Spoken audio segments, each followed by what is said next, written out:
Let's get more now on Brexit. Live to Hull in the north of England, an area that voted overwhelmingly for Brexit.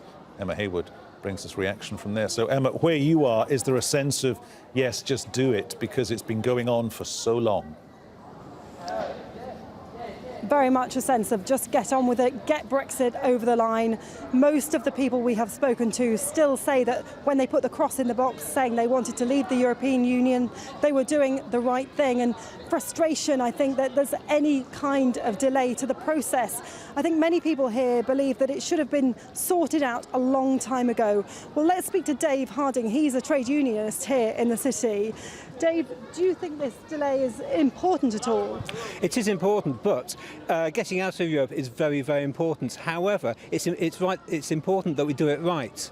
That if we're going to have a deal, that the deal is right, because any mistake that's made now will affect us and affect us for generations to come. So yes, it is important that we do get it right, and if necessary, we do delay.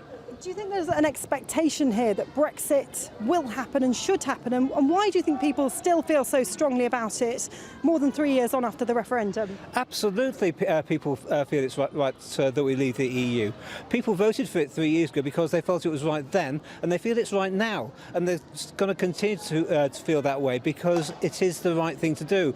There was a 70% overwhelming majority to actually leave the EU in this city, and it's important that it is done. But as I said before, it's important it's done correctly, because any mistake will have a massive, massive negative effect on not just our region, but other regions across the country. Why do you think people voted that way and still feel that way? Why? What was the root cause of that? Was it a protest vote, do you think? Obviously, there's going to be partly that, but people are just fed up of Europe, of the unelected bureaucrats, if you like, of not having a voice within that parliament, because they want to be governed by a parliament that's in this country, by people that they trust. But Europe, the European Union, has invested millions of dollars in this city, haven't they? So have they just done a bad job at marketing themselves, and people just are unaware of what they've done for this city? Government shouldn't be about marketing. Yes, they had an obligation to invest where necessary, in the same way that the UK government also has an obligation to invest in poorer communities.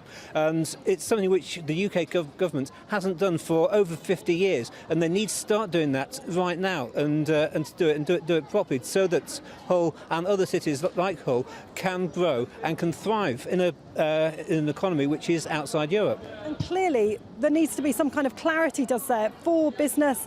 A lot of businesses here manufacturing the supply chain all rely on close connections with Europe, though, don't they?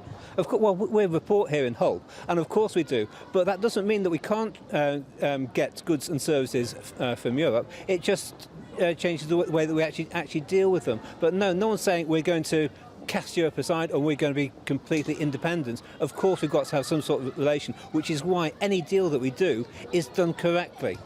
Dave Harding, thank you very much for joining us on Al Jazeera. Well, we've spent the last couple of days here in Hull, and most people we have spoken to still believe that Britain should leave the EU. But it's interesting, you know, you go not that far away to York, or a bit further down south to the east of England to Cambridge, and you would hear probably a very different viewpoint altogether.